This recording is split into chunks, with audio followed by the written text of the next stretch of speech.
on-air thing show. And welcome to episode 77 of UTBB podcast. I am your host, Kate, the Bluegrass Skeptic. I'm Joe Kindick. Whoa, man. What's up with that? Yeah, I'm a little under the weather. I got that sexy voice going on right now. Yeah. Oh, there's our heretic woman. There is Deborah McTaggart from our wonderful brothers and sisters over across the northern border. How you doing tonight, Deborah? I'm good. Another day, another dollar. Yes, indeed. Did you finally get your dinner? I did. Yummy Taco Bell. Those words are not, they don't go together. Yummy and Taco Bell. Taco and Taco Bell. Excuse me. Well, we got an interesting night tonight. I kind of invited our wonderful Miss Heretic Woman on board with us last minute because Jim Helton from Tri-State Freethinkers is going to be guest starring along with us all on our live night cherry popping. It's official. We're live. First live time ever. Fun. Live is fun. We didn't have any intro music, so I'm sure people are like, "What the fuck?" But I'll probably add it on the audio for later on Spreaker. But you can do that. I know I can. But yeah, Deborah was really nice to help us get online tonight, Joe. Oh, she's awesome. She's one of my favorite people I've ever met. She gave me all the pointers. I know she is a sweet. I think we talked more about life than we did editing. Yes. I think life is editing, isn't it? I mean, it seems like sometimes. When you're not live, it fucking is. Yep. Oh, exactly. Wait, are we allowed to cuss? Because I just did. All right. It's explicit. This is good. You know, Joe was on like my fourth show? It was pretty early, yeah, because me and Soda and yep, Beth and that was a while ago. Eric Pelham, I think. Pelham was on. Eric, yep. 2 years ago. Said Perry Como. I'm like, what? Yeah, Perry Como was on there. You know how he gets. He's the worst. Who the hell's Perry Como? He's like this late 50s crooner guy, right? Yeah, I was like, I heard of the name, but it doesn't compute with like actual music, I don't think. So well, one name that should compute tonight, though, like I said, is Jim Helton, president of Tri-State Freethinkers. From up here where I live in my neck of the woods in northern Kentucky area. He handles we're over 1,000 members now, aren't we, Jim? 1,700. What? In less than 3 years. Good. Wow. It's fantastic. And that's like Indiana, Ohio, Kentucky. Yes. It's amazing. Tri-State is like an understatement. It really is. Or just like 3 states.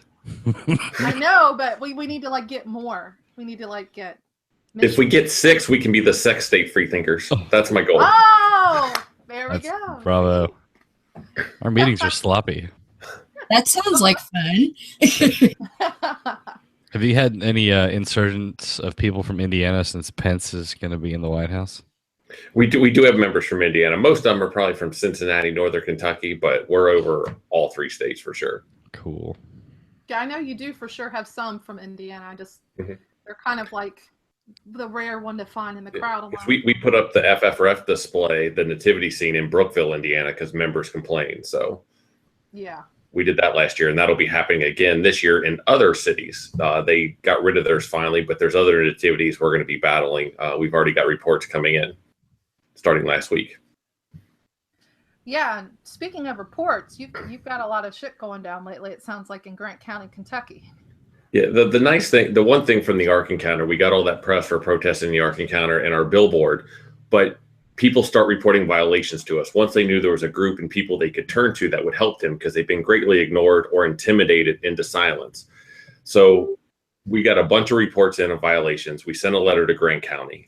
They actually had a meeting yesterday with the attorneys and the school. So I'm expecting a letter to the response by the end of the week or the beginning of next week. But the violations were just amazing. We had them dating back to 2009 and well documented. I can give you a few of the highlights if you'd like. Yeah, I know. I was kind of surprised at some of them. So why don't you, I know for me, if anyone has been following this story at all, you can see it on news stations, at least locally. I don't think they've really covered it nationally yet. But like WLWT, WKRC. Those are the main ones around our area. Fox, I think, probably did a little bit. They were showing some of the things you were complaining about, and I was kind of surprised people are shocked we'd be complaining. I mean, it's pretty blatant. Yeah, the obvious things, like they have a campus minister on the public school website. That's his job title. He's the athletic director, but he's also a campus minister. They have Bibles in the offices, which have come and gone depending on complaints have been back. There's a whole slew of other things. They have a stand-up, and I'll just read the words on here to you. They have a 5-foot stand-up of one of the students, and with the saying that says this. Let me get to it. Whoops. She basically says, as a follower of Christ, I serve as a role model to many. And the school didn't have a problem with this. They didn't think that was a violation at all because the student came up with the saying. They had homework assignments that, this is my favorite, they had to do a book report on GMOs, whether they were for or against the GMOs. And the reference material was not a scientific book. They had to use the Bible and the story of Sodom and Gomorrah to verify their case, why they were for or against GMOs in high school chemistry class. Wait, what? Yeah. Sit on that one for a minute. I got nothing. I don't even know where to begin. I'm trying to go through my brain. Just don't shove GMO cucumbers up your ass. That's the only I can think of. Yeah, it was just unbelievable. There was so much proselytizing to where they were doing campaigns and fundraisers promoting church events that were raising money to send kids to Guatemala to proselytize. Yeah. And they were advertising in this in their school bulletins over and over again. They have a after-school program for churches to help with homework. And in the Grant County News wrote an article interviewing the church saying what a great program it was helping out its students because it gives them a chance to teach the words of Jesus to them. Wow. That's in their published bulletins. That's what's really fucked up about it. This isn't like casual conversations in hallways between students. And I mean, for me, like you have the school pastor, right? Yeah. And he's head of the football, or at least his wife. Athletic department. His wife is the huddle coach, which is also a staff member, which actually goes against the Fellowship of Christian Athletes' own bylaw saying it shouldn't be an employee because it can be seen as an endorsement of Christianity not to do it. So they're breaking their own FCA guidelines. And that's what kills me is they have this whole FCA program involved in the schools to this extent anyway. I mean, on the main athletics site for the school, not this FCA group, but the actual school athletics page, you'll see where they're out. They have a picture proudly displaying both teams in prayer at the game. And you're trying to tell me there's no peer pressure on these kids. I mean, in a team environment, it gets kind of personal, between fellow players. When we had, went to see him at Meta Speak a couple of months ago, and he was talking about a young lady, and I can't remember the state now, but she was the lone atheist on her basketball team. And the basketball team would, they had video of them, of the prayer circle before, and she was standing out by herself. So she's standing in a gym full of parents and students and everyone for this basketball game, and she's standing there all by herself looking dejected. Like, what does that do to a kid, and she's trying to stand up for what she believes in, and it's like everyone else in the room is like basically ostracizing her just for being herself. And I mean, can you imagine being on the field in a huddle doing prayer with another team? And if you don't want to participate, you look like you're not being a team player. They're confusing this as a group event participatory. And if you don't participate, you're going to look like an asshole. I mean, how do you navigate? This is like totally inappropriate. That really bugged the shit out of me seeing this overlap with the FCA like it is. Oh, the FCA is a huge problem in Kentucky, but even like the prayer at the pole event, which Governor Bevin came out and encouraged people to do, which was horrible. Of course, yeah. But we knew there would be violations, so we were thinking, and we knew Grant County would be ripe with them, but we couldn't get down there to take a picture. But we didn't have to because Grant County took pictures for us. They put it on their newsletter on the front page of the people praying with adults in the picture and then put Bible verses and quotes on it promoting the event. Yep. I mean, this is their own materials. We don't have to go digging very deep. It's crazy. And then, of course, the biggest pushback you're getting is people are saying that you're misconstruing what's going on. Yeah. The interpretation argument, when the news hit and the TV covered it, all they heard was you're trying to stop student prayer. I'll give the news credit. They even quoted the First Amendment and agreed with us. I mean, they quoted the law at the end of the piece, and they did not leave it neutral, even though they interviewed both sides. But we had 2,000 comments within the first couple hours. We had over 10,000 comments within the first couple of days, and we responded to all of them. Yeah. And overwhelmingly, it was, you're trying to take away prayer. We're like, no, we're not. We had a few good conversations, but even when we said, hey, look, you can pray, the school just can't endorse it or participate. And surprisingly, you know what students said to us and parents? Well, we go to a Christian school, so we don't see why it's a problem. Yeah. They don't even see what's wrong with what they're saying at all. They don't hear themselves. It's so ingrained that they think they live in a Christian county. They think they go into a Christian school. The wall of separation church and state doesn't exist in Grant County. And we're here to build it back up. This is a public school. And you think it's a Christian funded public school. So it's like the same mentality as the United States is a Christian nation. Therefore, my school is a Christian school. Yeah. That's essentially what's going on. And we had the responses of, if you don't like it, move, all that crap. But it got a lot worse than that as well. Yeah, that's what I wanted to talk to you about. I mean, it was really crazy, the level it went to. I mean. So when we had the ARC, we had the internet trolls from, Mississippi, Alabama, Australia, wherever you were from, saying just stupid internet troll things. You ignore it, it doesn't happen. But these were people in our backyard that were like, hey, if we raped your wives, you might change your mind. To people, to students taking pictures of their guns with their guns, and then private messaging me them with their pictures of their guns. And then it developed into someone getting online to say, hey, I found out where his kids go to school. Somebody should pay them a visit. Wow. I mean, they were going Old Testament jurisprudence. Yeah. And then even the students that didn't make these things, when I said, hey, here's the threats being made, the students came back, not all of them, but a number of them said, well, you deserve it. You threatened our school. You should be threatened. They were quoting the Bible as justification for, killing people and torturing kids. It was amazing. Love, that Christian love, Yeah, it's just like, God loves you so much, we're going to kill you. Because you disagree with us. Yeah. But Islam's a problem. Yeah. What they didn't understand, and the common thing, I if I was smarter and known this was going to blow up, I would have just put my comments in Word and just copy and pasted 3 arguments over and over again. It would save myself hours of typing. But taking away privilege is not persecution.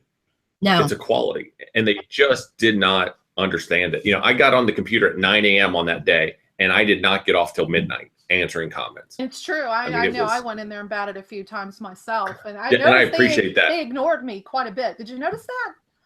Yes. Nobody responded to me. And I'm like, of all things, really, I couldn't keep up with them all. And what was weird is people start yelling at people because they were answering instead of me, like telling them to stay out of it. Like it was, it was just wild. But you know what? You did have a couple of people come on there and thank you. Like genuinely thank you. Even admit they live in that area. There was one woman who straight out exposed who she was.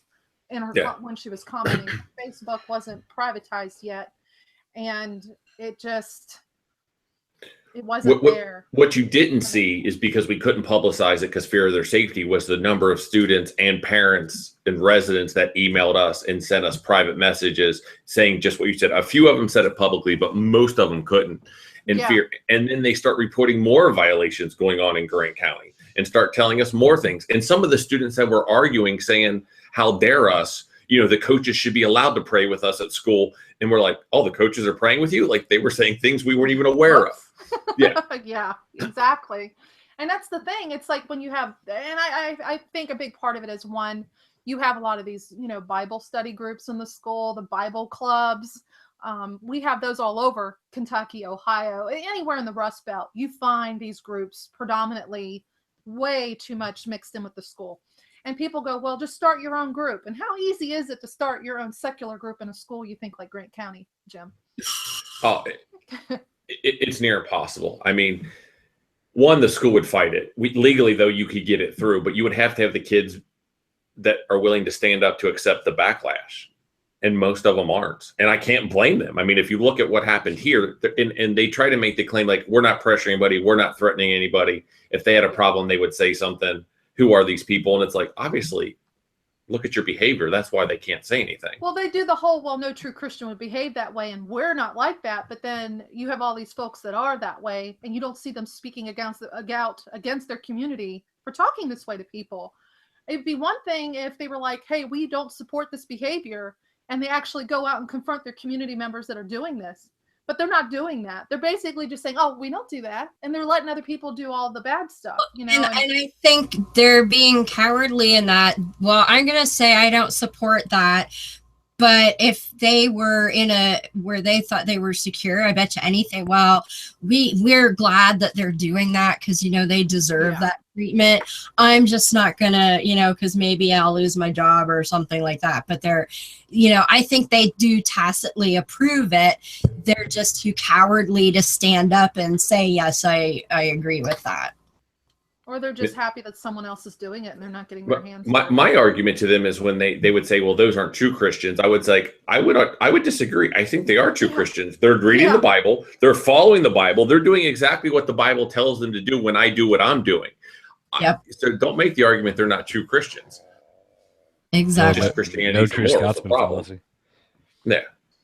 What about down where you are, Joe? You're in the wonderful heart of Tennessee. How much of this kind of stuff do you see? Well, I'm a couple of years out of school now, but when I was in high school, I know FCA was a huge thing, but they had a teacher sponsor, but I think they kept it pretty legal, which is surprising because I'm in a town of like 5,000. There's a fucking million churches here.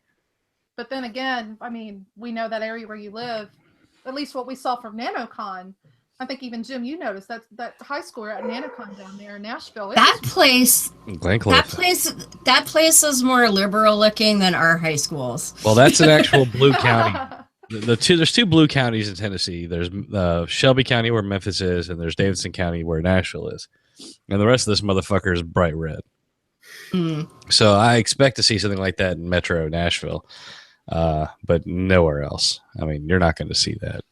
So you think this is like systemic wherever we look around the nation in the Rust Belt, basically? Well, in the Bible Belt for sure. Yeah, I mean, how do you get around? It's like, how do you get a school to be inclusive without seeming like you're trying to take away their identity? It seems like it's an identity protection crisis is what these people are going through. I just try to understand their mindset. I don't agree with what they're doing. I just try to understand what would make them, and it really seems like they feel like they're protecting their culture, but they're refusing to accept that there are other cultures. That's exactly what it is. Give some leeway to. That's exactly what it is. It's we see that down here all the time. You'll notice we covered it a couple times on the podcast that there's 4 or 5 different people in Congress here in our state Congress that are pastors and shit. And I'm just like, isn't that a giant, conflict of interest? But apparently not. Well, that's nothing new in Kentucky either, unfortunately. I mean, we have county clerks, not Kim Davis per se, but another Davis that's a county clerk. That doesn't want to do the whole marriage licensing deal. He's a pastor too, and he's in public office. It's like that conflict of interest right there. I don't know why he would have legally been allowed to run for office. I just don't understand it. It's not saying, hey, because you're a Christian, you're not allowed to be in office. It's saying that because you're in a position of authority within religion, there's a conflict of interest, Well, and not just a position of authority, but a position of being required to interpret doctrine and dictate, what your congregation is going to follow. So that's a whole other ball of wax than, a Sunday school teacher or the organist or some shit like that. Like, this is somebody whose job, other than, in the church, is to stand up there and say, you're supposed to believe X, Y, Z, and you're supposed to do this and that, and, and dictate to other people. So it to me has a huge conflict of interest. It wouldn't be a problem if they would do their job and put the Constitution first, but they put their Bible first, then the Constitution. Right. So if they did their job, it really wouldn't be a problem. And that's why it's legal, because they're supposed to, just like Kennedy said, the Constitution first, not the Pope. Yeah. So but Sharia, we all know it's Sharia basically. And it's amazing how they scream and yell about how they don't have anything in common with extremist, ideologies. But it's like, we're not saying you're like the extremists, people that want to push their agenda ideologically within government and, you know, schools and whatnot on youth, when there's clearly supposed to be a separated line of state. I think they try to act like we're accusing them of being a jihadist. I just say, listen, you're not any better than some of these other mullahs up in New York State that don't want the women driving. You know, you're acting the same way. I'm not saying you're going to go out and bomb people or stab people to death or something. I'm saying you're still showing the same types of restrictive and controlling behaviors. And then what they fall back on the argument, like Jim was saying, well, this is a Christian county. Our school's a Christian school. They fall back on the culture argument. And it's just like, well, I just don't know how we're ever going to get around it. Well, it just takes people doing exactly this, like, you know, a parent or a student to report it, and then a person or an organization like ours to stand up and challenge it and take the heat. Because legally, we're going to take it away. You know, the only statement they made that I agree with is like, well, Grant County will never be the same. It's like, damn right it won't. Yeah. You know, and that's the point. It won't be the same. You know, it will be secular. It will be more inclusive. And people need to fight. We even atheists get mad when we take on some of these things. They call us petty. Just leave them alone. You make us look bad. No, I don't. It doesn't matter. Like, it's not petty. Andrew Seidel said the best. You got to sweat the small stuff. If you give them an inch, they take a foot. Absolutely. And then we have to put a stop to it. And people need a place they can go where they can confidentially and be anonymous, and then somebody to stand up and take the heat. And that's what we do. Yeah, unfortunately. And in this case, you know, your entire family's taking it big time this time. And that was a turn of events. When we created the Tri-State Freethinkers 3 years ago, I knew the day I did it that this day would come, that, you know, I was putting myself at risk. I'm surprised it took 3 years. I really thought it would have happened a lot sooner. Going after the kids, I knew was always a possibility, but I didn't really think it would happen. But that bothered me. So we had to sit down with the kids and tell them what's going on. My kids are activists. They're very aware. I don't challenge any violations at their school. They do it. If it doesn't bother them, I'm not doing it. So they've been very successful doing it. And I said, look, here's what's going on. Do you want me to stop? Because this affects you. It's not just me anymore. And they were like, absolutely not. This needs to be done. We'll be okay. You know, we take precautions. I can't leave them home alone. You know, we had to contact the sheriff's office. We had to call the police at their school and have a meeting with them about their safety. So we're taking precautions. You know, I truly believe they'll be okay with the precautions we took. But, it's scary. But I was very proud of them for not buckling under intimidation. And That's some people really call awesome. me a bad parent for that. But I think in the long run, safety of all kids will be better if intimidation can't win. Well, exactly. And politicians' kids know the risks. So I don't think it's fair to say it's bad parenting if your kids are possibly in a situation because of something you do for whatever cause or job, or, you know, to some extent, that's why you're family. You know, you set the example, and obviously showing your concern by taking the appropriate steps to keep your kids informed. You know, it's not like you were just saying, oh, it's okay, don't worry about it, or, you know, I mean, you keep them involved, you're communicating, and that's a lot more than a lot of these kids at home, probably in Grant County, even get from their parents. They were well aware. Go ahead. Oh, I was just going to say, look at organizations like the Westboro Twits who drag their children out, you know, with signs and make them go picket poor soldiers' funerals and things like that. Like, you know, who's to say that some unbalanced person doesn't try and hurt them because of who they are? It's worse. Oh, I know they've focused on those kids. They have. They've had people try to find those kids and give them hell and harass them, which I think is horrendous. It is. It's disgusting because they're being victimized the first time around. Why do it the second? My daughter's just the opposite. My wife constantly tells her she can't go to things because it's not safe. Like, we were going to the state house to support Planned Parenthood. I pull on the highway and my daughter pops out from the back of my car. It's like, I told you I was going.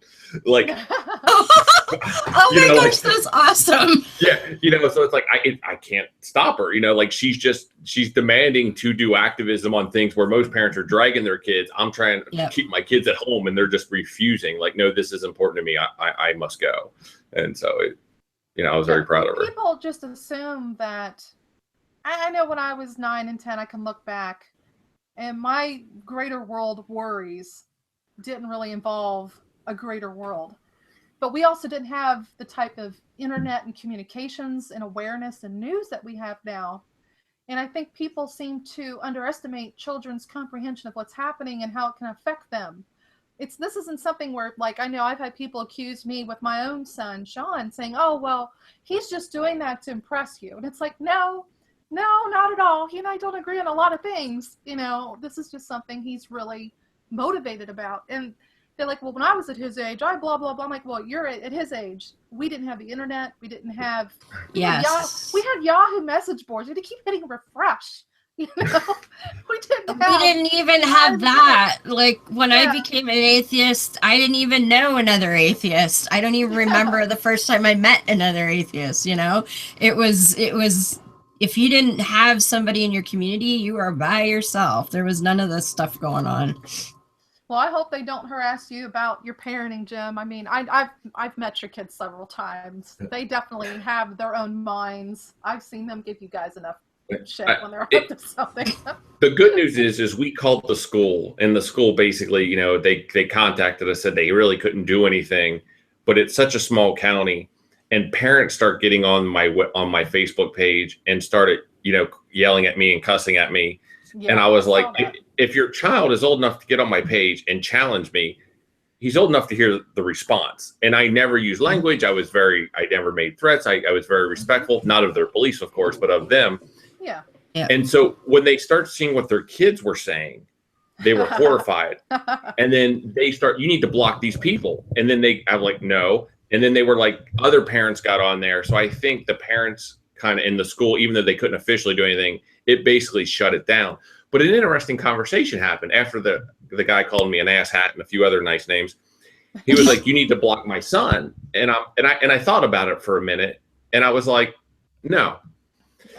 And he got mad. I'm like, look, your son's tagged me on things. He's called me out. I've ignored them, and I haven't gone on his page, even though he's tagged me and called me out. But when he comes onto my page, I'm not, he has freedom of speech to express his views. I'm not going to censor that. And if you don't want him on there, you're the parent, not me. You block him. Like, that's not my responsibility. And parents got mad. And even in the atheist community, there was some, I would say not backlash, but there was good conversations of why I should block or should not. Yeah, but I chose not to block any. I don't block anybody unless you're spamming me. Unless you're sending me ads, I'm not going to block you. It's a free speech zone. You can say whatever the hell you want. Well, I mean, he can go back through and he can delete his comments if he's getting backlash from friends or parents. I think you're right. There's a point where parents have to be accountable for what their kids say, but at the same time, they have to let their kids be accountable, and then they're going to test the mettle of their relationship and communication.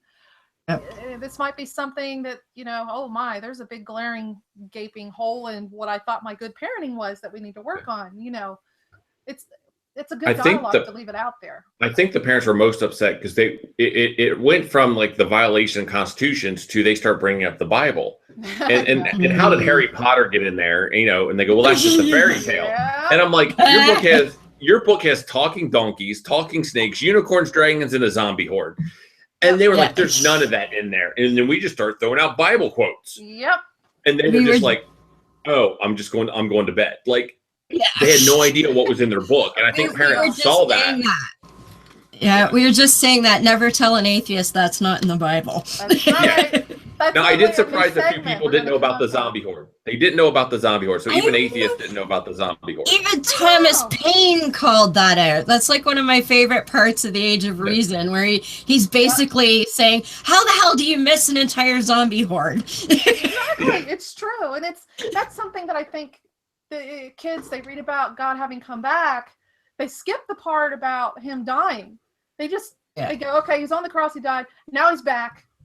And he's talking to everybody. They skip this section that's so much and that's my pet peeve too. How in the hell is dying on Friday night to Saturday morning Sunday morning 3 days? That's a day and a half. It's not 3 days. It's a day and a half. Yeah. They're magical. Anyway. They're magical days, like, creation was 7 days. It's the same kind of magical day. That's my pet peeve. I know it's math and it doesn't belong in the Bible, but damn it.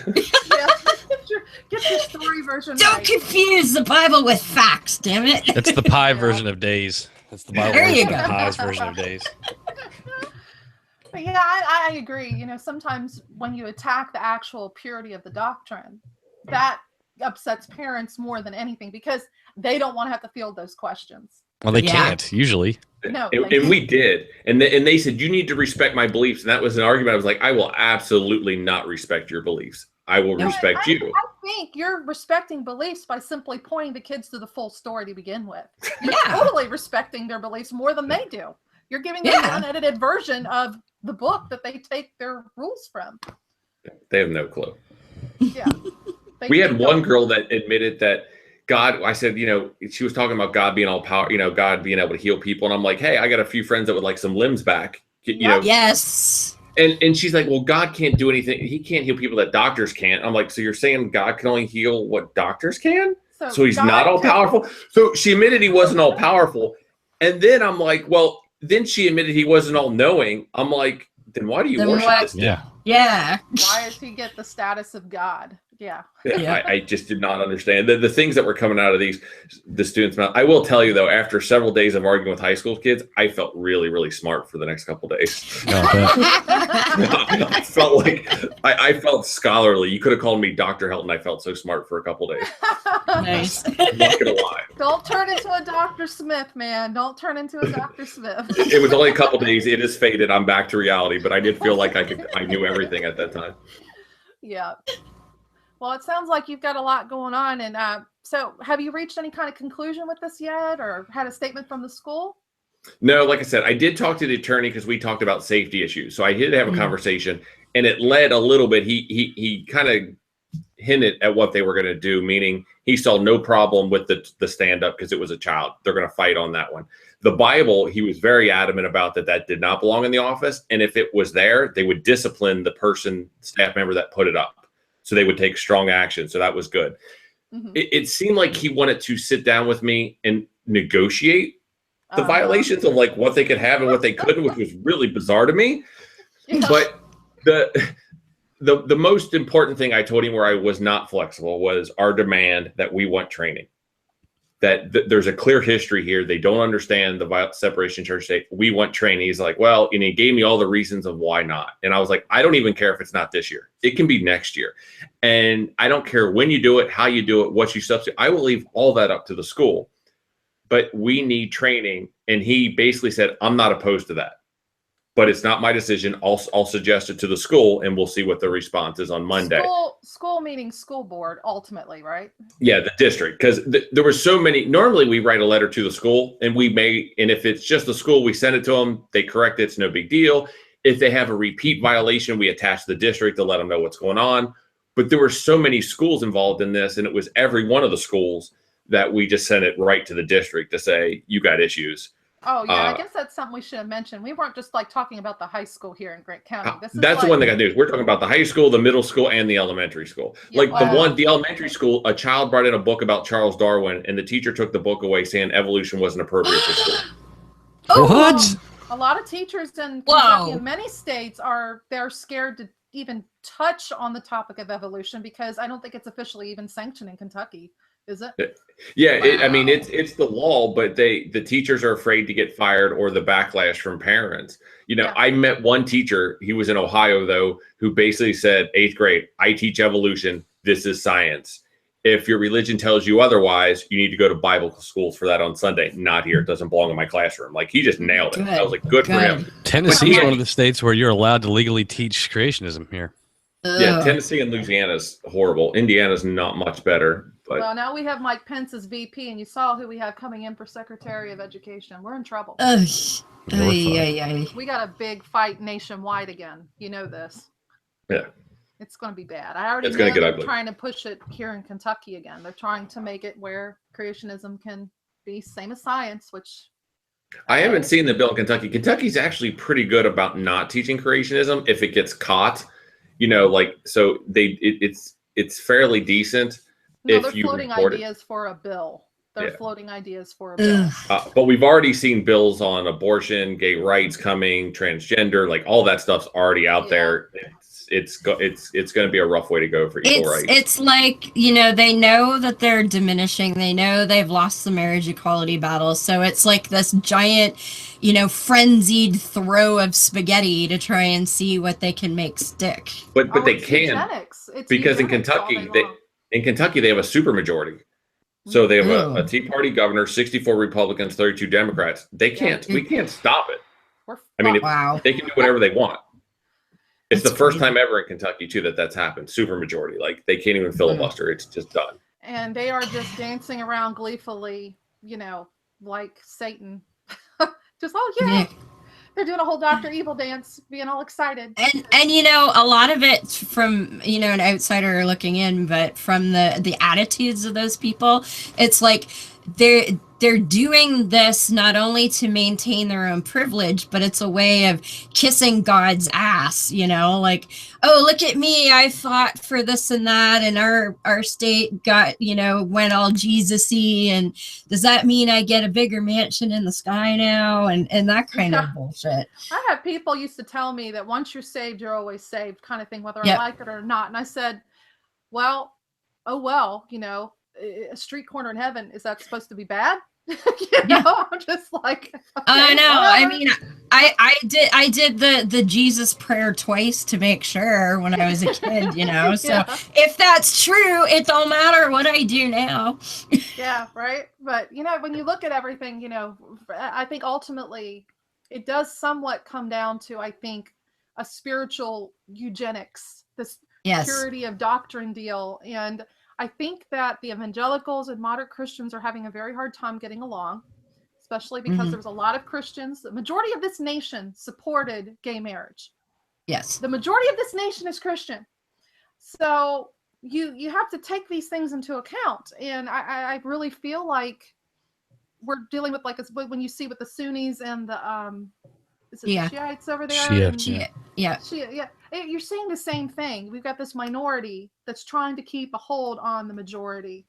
And while I'm not a big fan of having any type of religious influence on my country, no, we are not founded on Christianity. I will not disagree we were influenced by it. I'd be a lie if I said we weren't. But at the same time, it's just like many people are starting to realize there's a bigger global pool we're a member of. And I think the evangelicals are just freaking the fuck out.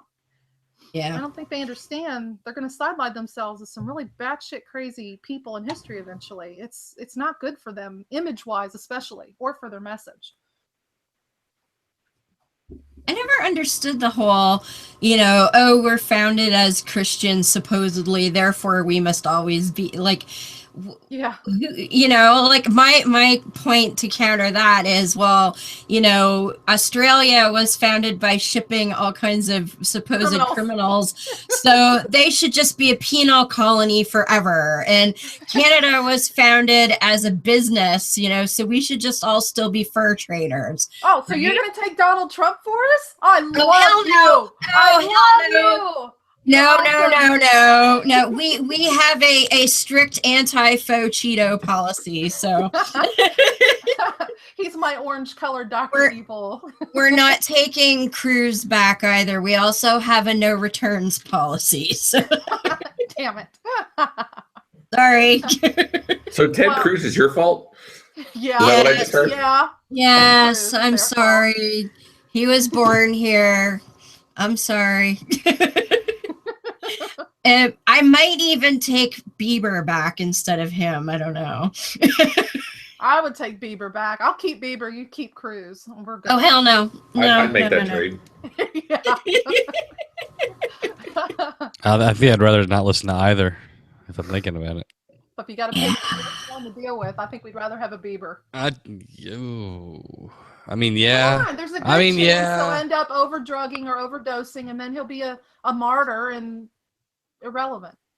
Yeah. That's a good point. That's a good point. And he'll probably affect less policy. Yeah. Well, we know he's not a sexual prude, so there's that. Although he does have Jesus tattooed on his calf, but yeah, the story behind that was interesting. Could you imagine him explaining that to his parents around the Thanksgiving dinner? Well, his mother and he are quite close, actually. 6 degrees of separation. I'm from the Stratford area where Bieber was born.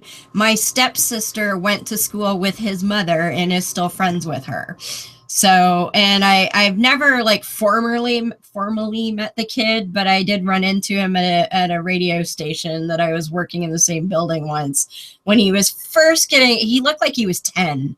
I'm like, why are there 500 screaming teenagers outside my workplace? And who is this child? And somebody's like, Justin Bieber. I had to Google it. I had no idea, but yeah.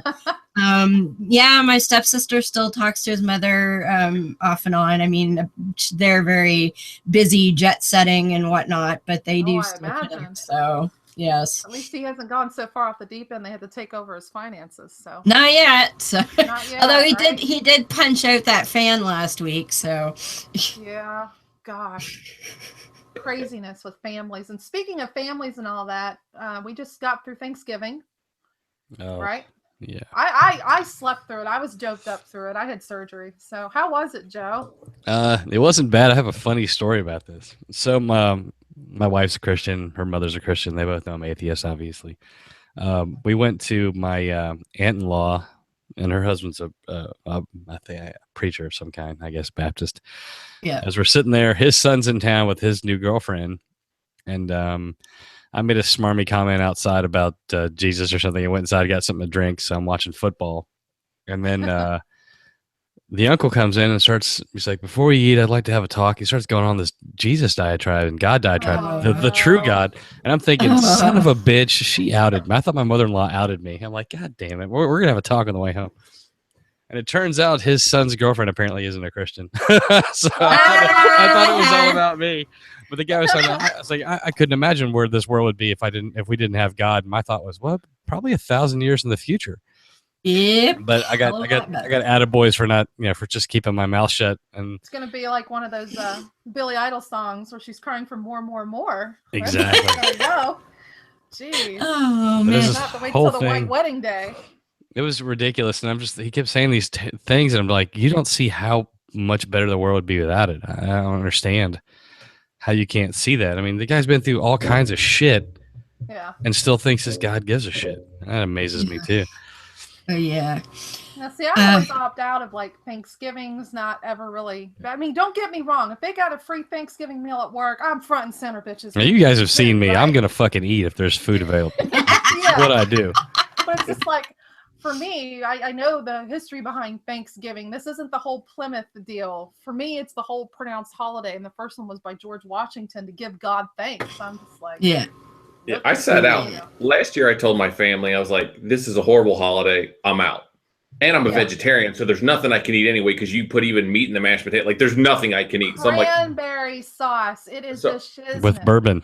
Yeah, so I was like, I'm out. So this year they try to get me to go, and I'm like, no, I'm really sitting this one out. They go, well, it's about family. I'm like, great. What are you doing Saturday?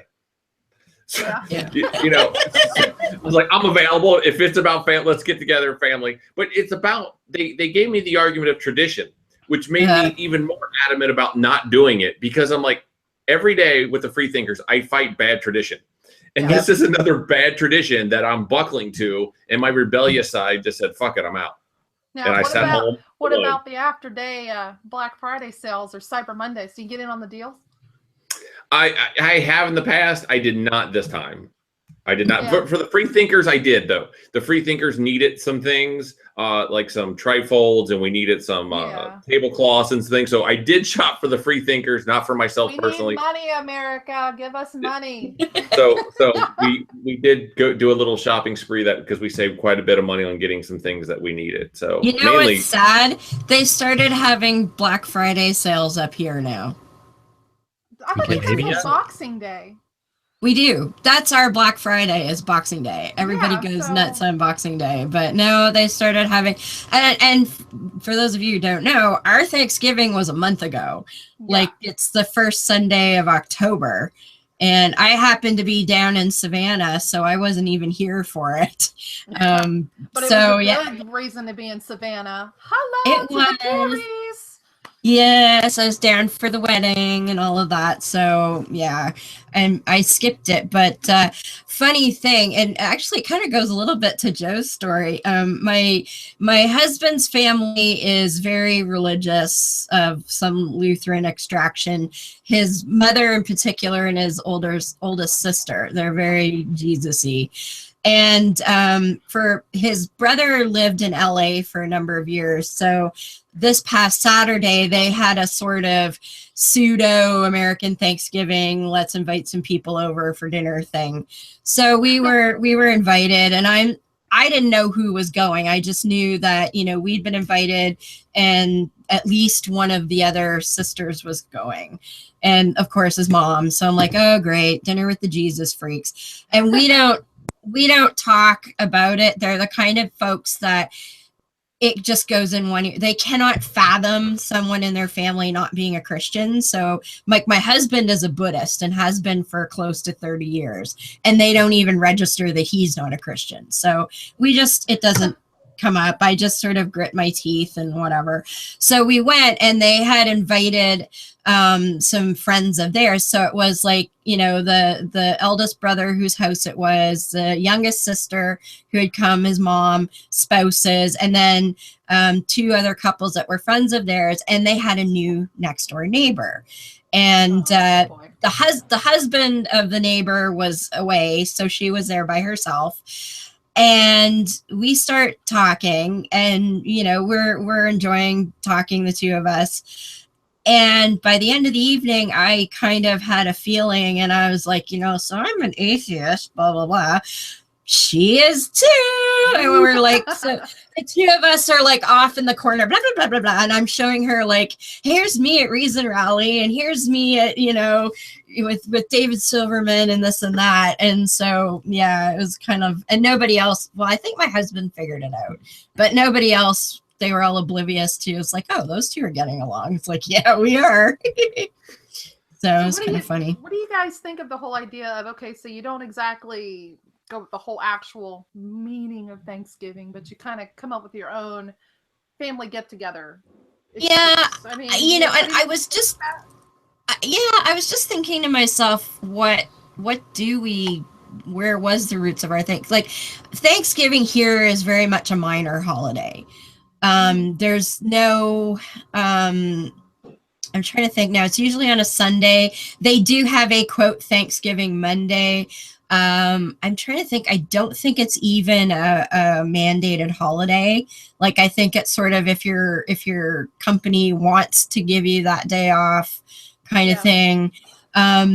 And I'm not even sure where the impetus to have it came from. Like I'd have to actually go and look it up now, because we shitty Americans. You watch, it was us. It probably, but why it's like a month different, I don't know. Like I remember as a kid, it was kind of like, well, you know, they have it, so we have one too, kind of thing.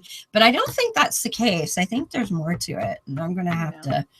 Now that you put the bug in my ear, I'm like, yeah, right. It didn't occur to me because I wasn't here for it this year. So, and my family didn't even have it like on the Thanksgiving day. They had it like on a day or two before or something like that. Yeah, and I was like, right. Well, doesn't matter because I ain't going to be here anyway. So, But yeah, that's the weird thing. It's like around here, I hear Thanksgiving, I think of stress. It's like even my own daughter, she had like, last year, she had like 3 different Thanksgivings to go to. I just don't comprehend the importance, I guess. Yeah. I mean, like, I get it's important to be together as family, but it's like, what do you do on other holidays? I mean, it's like when I was a Christmas. I don't. When I was a kid, it was fun as a kid because I had 10 cousins, and that was like one of the only times we got to see them was things like Easter, Christmas. It was Easter, Christmas, and Thanksgiving really were the only, and Thanksgiving was the least out of the 3. So when people started forming their own families, Thanksgiving was kind of the first one that started getting skipped. But when I was a little kid, it was way more exciting because it's like, ooh, I get to play with my cousins, you know. Yeah, but it's a get-together, family day. And as you get older, though, like I really don't have anything much in common with any of my cousins because most of them, I'm child-free. I chose to be child free. I'm not into the let's sit around and talk about parenting stuff because I've and most of my, and a lot of my cousins have been very fertile, and to the point that at Easter they rent the Legion Hall because there's not enough room to have Oh yeah. And there's got to be at least 10 children under 10, and I'm like, I don't even know who you belong to. You know. And so that's great, you know, go for it, do that, but I don't have any connection to that. So as I got older, I just quit going to a lot of those things. And like, I show up for Christmas, but we don't, I mean, my husband's a Buddhist, so it's not like it's like I didn't feel like I had to necessarily come up with an alternative for Christmas with my kids. I don't know about Joe or Jim, because this is Joe's first Christmas as a daddy. Yes. Oh my God, I could gobble his kid up. She's just so adorable. Goddamn right she is. She looks like me. I know. Your wife got robbed. She really did. She did all the work, and I got all the kid looks just like me. But it's like, I don't know if Jim, do you guys do like a holiday celebration all around Christmas, or do you wait? I wait till the New Year. It's my birthday. Oh, lucky you. The Messiah is born. Okay. I share my birthday with dozens of gods. And our prime minister, just so you know. And Isaac Doesn't Newton. sound as good. Hey, he's the hot guy right now, you know, Mr. Popular. Oh, I know. Adam Collins is just like in man love. Crazy. He is in man love. Trudeau. Everybody wants a piece of Trudeau. But all I got to say is Putin, former KGB, Trudeau's a former drama teacher. I mean, come on, guys. Really? This is no. Well, that's stereotyping a little bit, don't you think? Oh, you know it. Totally. I grew up in a family of teachers. I know. You know, Trudeau is only 3 months older than me. He's looking good, too. And, man, you need to go get him. I don't think my husband would appreciate that. I think Putin takes him in a fight. Yeah, I don't know, actually, because it was about 3-4 years ago. Trudeau took on a cabinet minister in a charity boxing match. That was crazy. That was big news. It's like, Trudeau's gonna beat up. I don't even know who the other guy was. It's just like, oh, and look, here's, you know, pictures of MP Trudeau shirtless, you know, and he's like, could you imagine if we had Trump? Who would we want Trump to fight? Jesse Ventura. Oh, Jesse Ventura. Not even a question. Not even a question. Oh, man. Oh, that's brutal. That would be a hell of a Christmas Day fight. I would watch that would be the perfect. Who would you want to see, Jim, if you had to pick two politicians to go at it in the ring, all Canada style? Canada style? Yeah. The loser gets covered in poutine. That's what they're. No, the winner would want that. I'm just saying.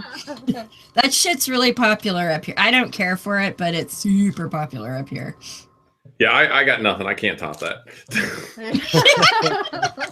Well, you know, there's a fun story with Trudeau's mother. Now, Trudeau is the spitting image of his father. So this is really just a joke story, although it could have been more. When Pierre, which is Justin's father, was in office, his mother was about 20 years younger than Pierre. She, as we don't call them first lady, but for, you know, argument's sake, as the sitting first lady of Canada, ran off and went on tour with the Rolling Stones. Oh, no. Oh, yeah. And we all and I remember this, like I was a kid, you know, I think Justin would have been about between 5 and 7-ish, but I remember this in the news, and everybody just kind of went, well, that's kind of weird, but oh well. Shit, you know. Here.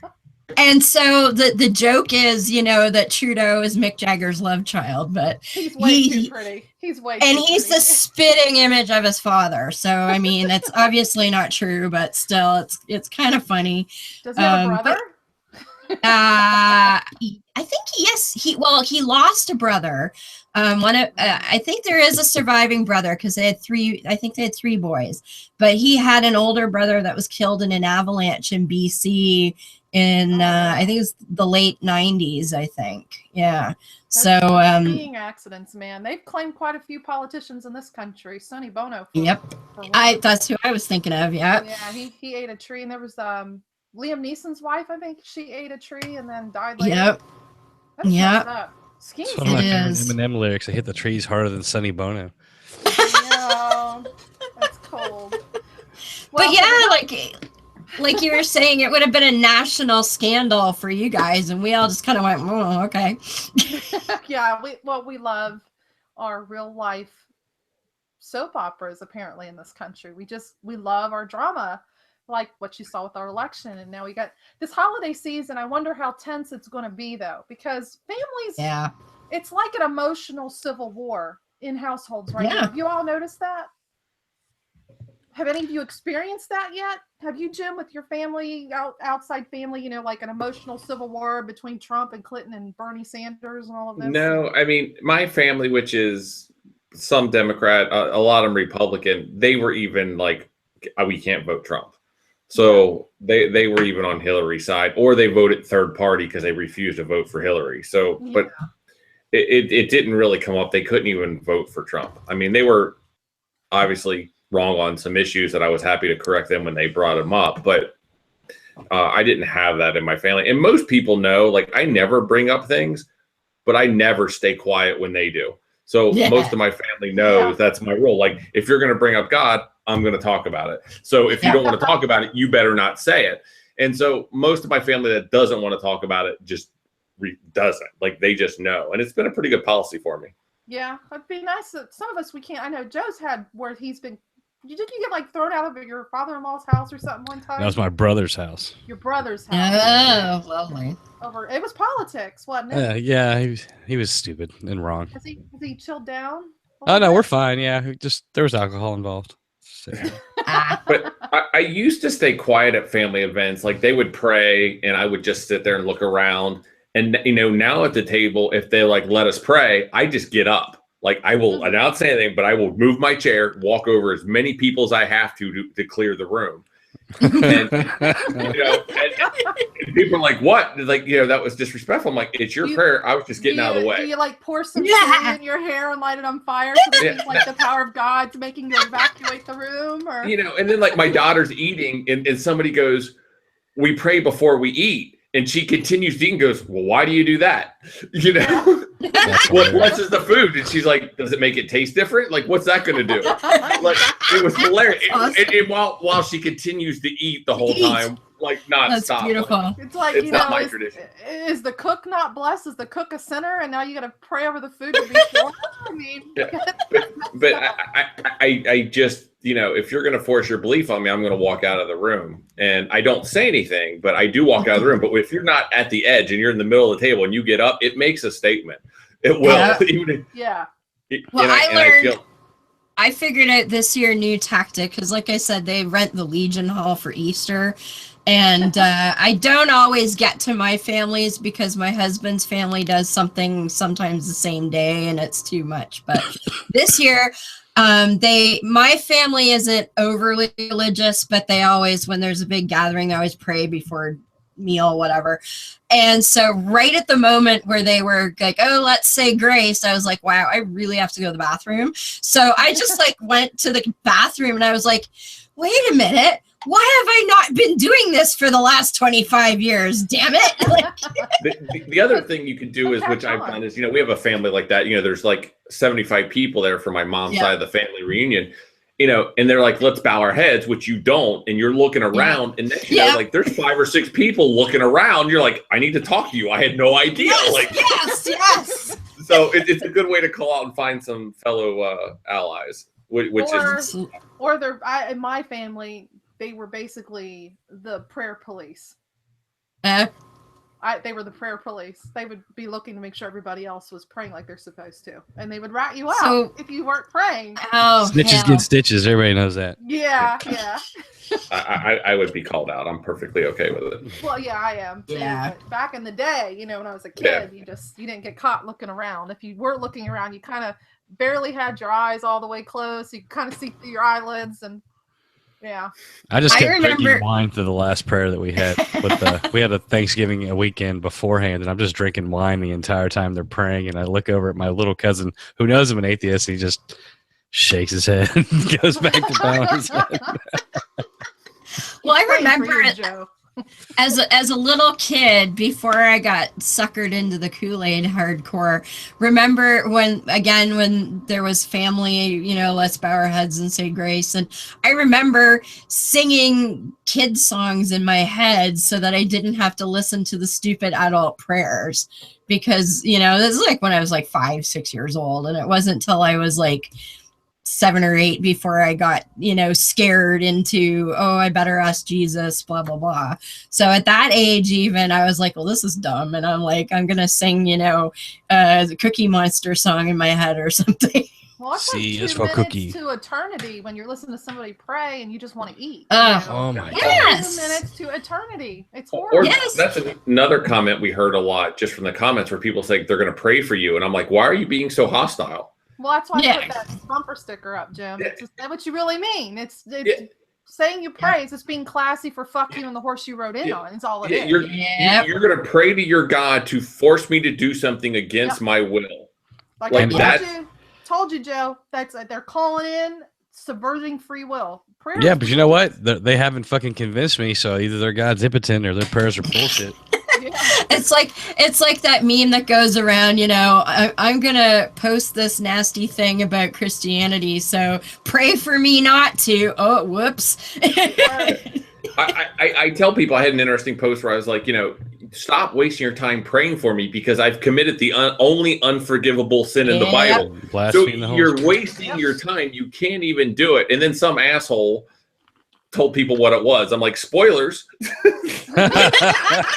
I'm like, somebody told them. yeah, I'm like, they don't know what it is. I was trying to make them read their damn book, Yeah, don't.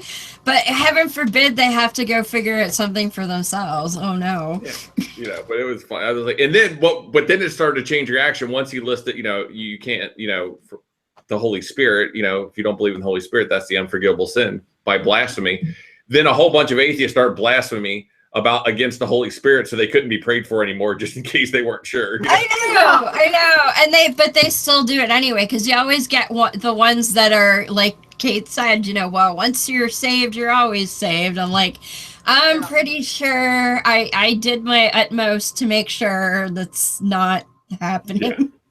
Because there's also they'll come back and they'll say, "Oh, well, you didn't really blaspheme the Holy Spirit," or they try to downplay. Or you have to do it this way, or the way you really didn't count. I'm like, give me another way. I'll do that one too. Like, come on. Let's cover all the bases. They get obsessed with, the different arguments of what's forgivable, what isn't. They're going to pray for you. Joe and I had a discussion about this last episode. You're literally calling in to subvert your free will. But we already know you don't really have free will according to the Bible, because he hardened Pharaoh's heart and killed how many people? He didn't give Pharaoh a choice to show mercy or not. God's like, what? I'm going to make you be an asshole. There's another verse where it's like God gave them over to their what was it? Yeah, I know what you're talking about. Yeah, their desires and I've called people out on that before, and I love this argument. It's, well, God was just making it easier for them to do what they already wanted to do. Bullshit. Oh, fuck. I'm like, why would he have to make it easier if they already knew what they wanted to do and they were doing it already? Yeah. Like, what the fuck? The guy can't even defeat iron-wheeled chariots, so fuck him. Yep. That's how I look at it. Or as Jim's, student that he was dealing with had said, "Oh, well, God can't make a doctor fix something that's already fucked up." It's like, you think I'll ask kids. I'm like, can God? This. We've all heard this argument. Can God make a rock that's too heavy? He can't. Yeah. Too heavy for him to pick up. And it just makes them go into this little spin back conundrum, and it's like, well, if he can't bring an arm back at will, or people will go, well, you had such a hard time in life because you're not with God and blah, blah, blah. I'm like, well, did I deserve all that molestation up until I was 16? Really? What did I do at age 3, 4, 5, 6, 7, 8, 9, 10, 12? Well, and what I always what I always get when they start that with me, I'm like, oh, well, you see, after that happened, I got more religious, like super religious afterwards. So how do you explain that shit, people? Exactly. That's what I explained to them too. I'm like, yeah, when I got out of that abusive situation, I was convinced God saved me from it. What? It's they don't get it. And then you have to have these conversations at the Thanksgiving table or, office. This time of year, there's going to be Christmas trees up at my job, probably. They'll call it a Christmas party, not a holiday party, even though we have Muslims and Buddhists and everything else. I just tell them, what do you do? It's like next year we have, I don't know about all of you, but I actually have Good Friday off next year. I don't. Oh yeah, it's a company holiday for us. I've never had that as a holiday. Now, here, it's actually a mandated holiday in Canada. And why is that? Because of? I don't know. Yeah. And yet I'll take it. So Good Friday is a mandated holiday. Then Easter's on the Sunday. And then we also have Easter Monday, which is optional for employers to offer off if they wish or not. Monday. Yeah. Oh, yeah. So you have the Palms on Sunday. Yep. You have whatever on Easter Friday. Sunday. And then what the fuck did he get Monday? Nails? So to get your nails done. Yeah, that's when you get your nails done is on Monday. I don't get it. They come up with all these excuses. Well, we have Boxing Day too, so and everybody sort of, there's like 50 different stories as to why Boxing Day is Boxing Day, but it's a weird holiday because it is a mandated holiday as well as Christmas Day. But in recent years, they've started allowing more and more types of stores to be open because it's, quote, the Black Friday sales too. So it's a kind of a weird transition. We don't really know what we're doing, I don't think. Commercialize and consume. Yeah. But there was holidays, what's your favorite? Start with me. You. Yeah, go for it. No. I would say Halloween. You like Halloween? Yeah, I'm not a big family get-together thing. This year for Christmas, and I keep telling my husband that he needs to get his family used to this idea for a year. We're not going anywhere on Christmas Day. I am having some atheist folks over instead who either have nowhere to go or don't want to go where they could go. And as long as everything pans out, Bobby and Ashley are supposed to be coming and Jim Dobler. So I've been telling him since last year, we're not going anywhere on Christmas Day. And I don't think he's really tried to tell them that yet. So it's going to be interesting, but I'm not leaving the house. I'm having people over. I'm going to make stuff. Just get out the locks, the duct tape, and the Velcro. You'll be all right. Yeah, Cards Against Humanity, baby. Oh, yeah. What about you, Joe? What holiday do you tolerate or look forward to? St. Pat's. The beer man says St. Pat's. And I know it sounds corny, but 4th of July. 4th of July makes sense. It does. To me, that's a family get-together kind of holiday. At least down here it is, in the States. I just I like to grill out. Now, I mean, it's with all our faults and all, I mean, America's pretty badass. I lived in a third world country for 4 years. I can appreciate. I mean, we're not perfect, but yeah, it was a grand experiment that looks like it's going to fail now, but in theory, it went pretty well. We'll survive, I think. Well, for white people, I should say. I think we'll be okay in the long run. It's just people have to hit the floor really hard a couple of times every 10 years to figure out. Yeah. What about you, Jim? You got a favorite holiday at all? It used to be my birthday, but I'm getting rid of holidays. I got rid of Thanksgiving this year. I got rid of Easter because I'm usually at the American Atheist Convention. Yeah. But my family loves Halloween, so they've got me into the Halloween spirit. So that's kind of, I have to say, my favorite of the bunch now, but it never was before. What part of it got you into it besides the kids? I mean, is it just the dressing up? Is it the decorating? My wife goes all out. I mean, she decorates her house. The dressing up's fun, but I would say going to haunted houses of all things, like not the ones where they jump out and scare you. Because my wife screams, snorts, cackles, repeats.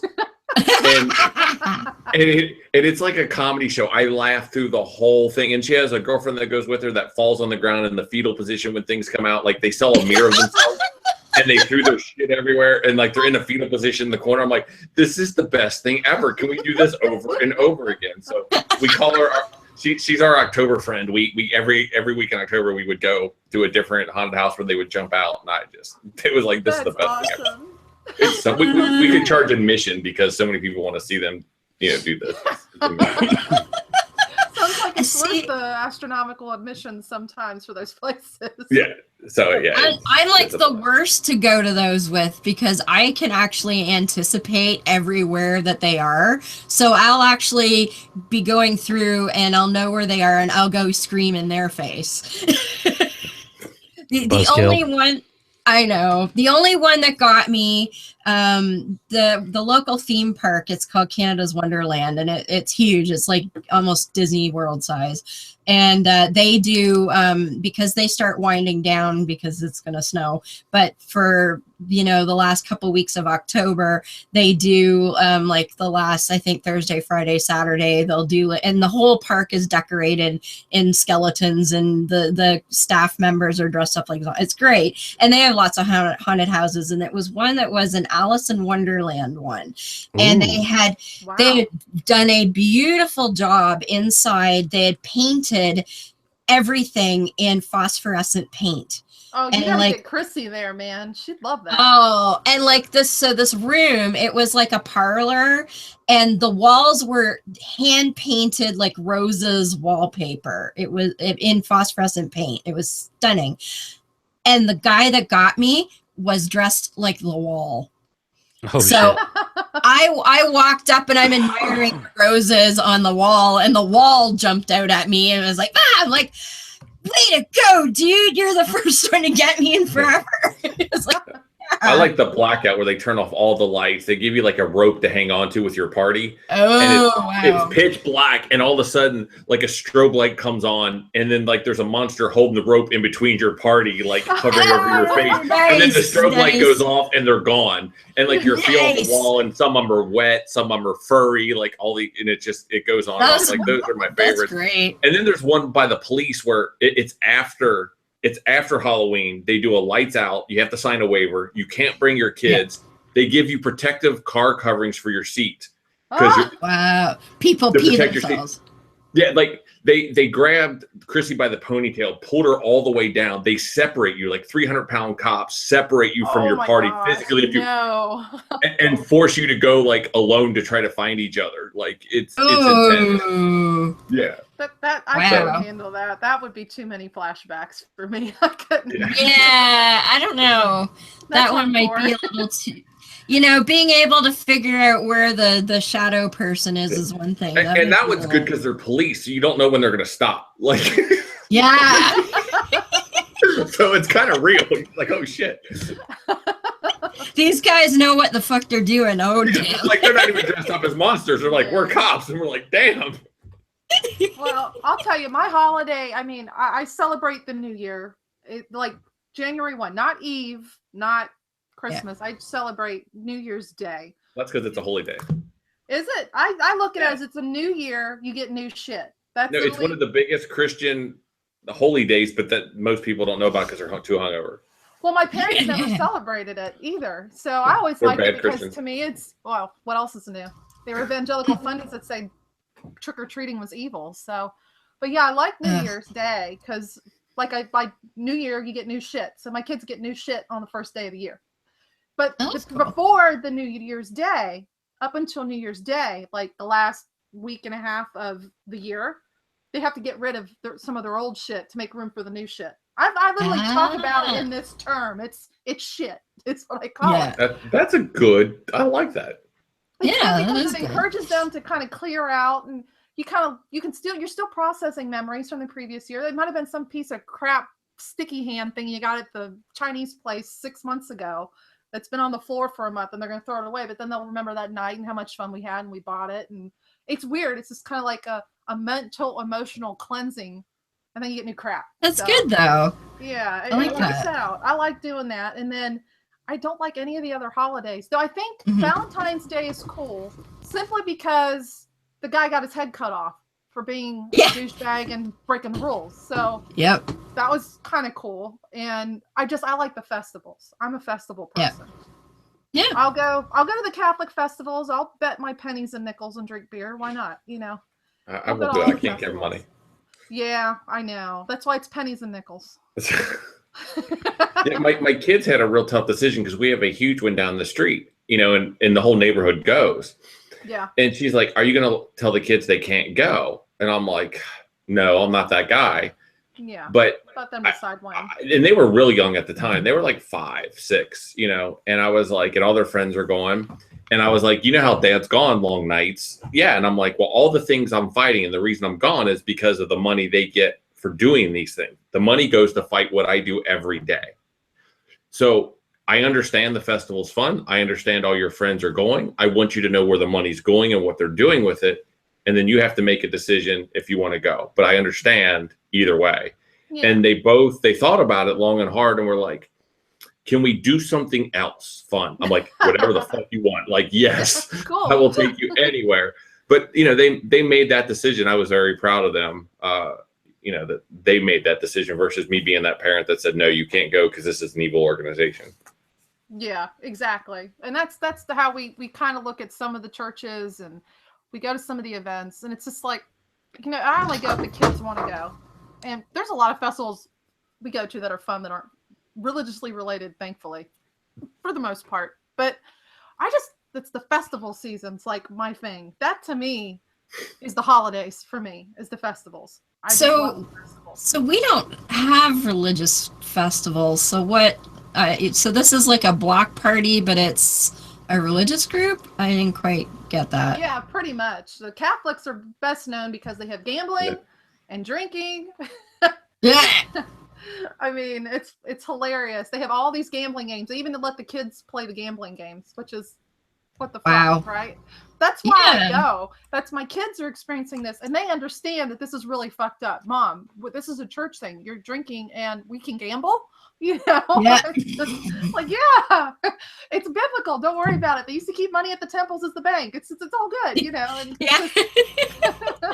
yeah, it's like, what do you think what do you think happens to the leftover communion wine, huh? Yeah, right. They don't pour it back in the bottle.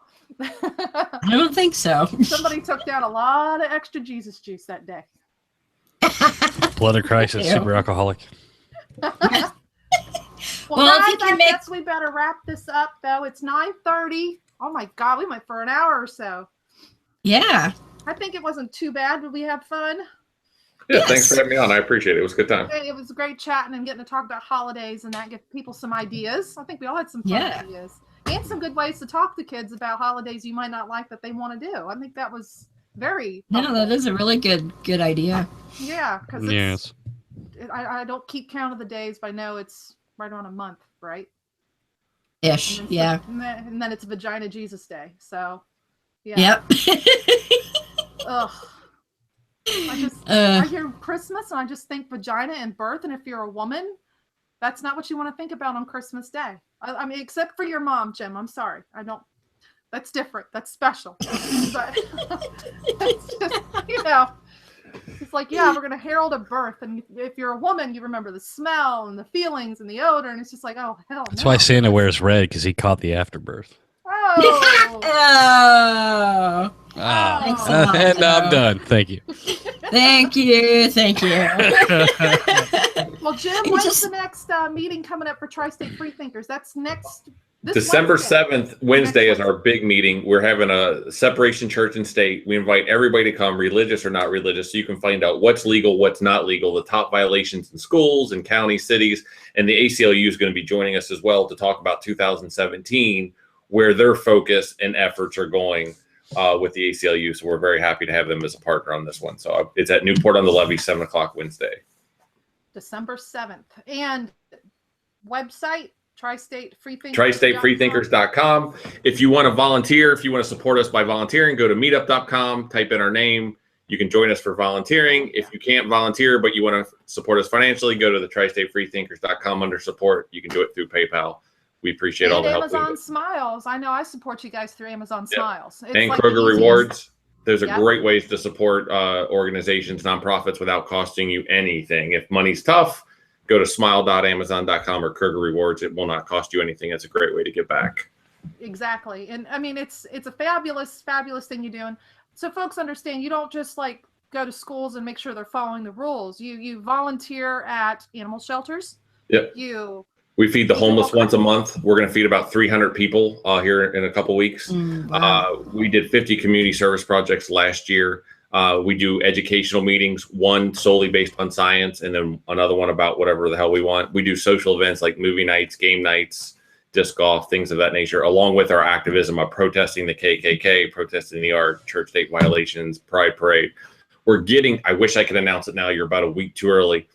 We're getting ready to launch a national campaign going after somebody big, and I'll be happy to share that with you maybe next week, or I'll drop you a line of. I think it's going to be a huge campaign that we hope we can draw a lot of attention to. Nice. Sounds good. We'll definitely be keeping up with you, and I'll make sure we post the links to everything in the notes later, and hopefully you'll see some extra funding before the year's out because it's tax deductible, and tax it's Giving season Tuesday. is not over yet. And we are a nonprofit, yes. So Exactly. All right, everybody. You have a great night.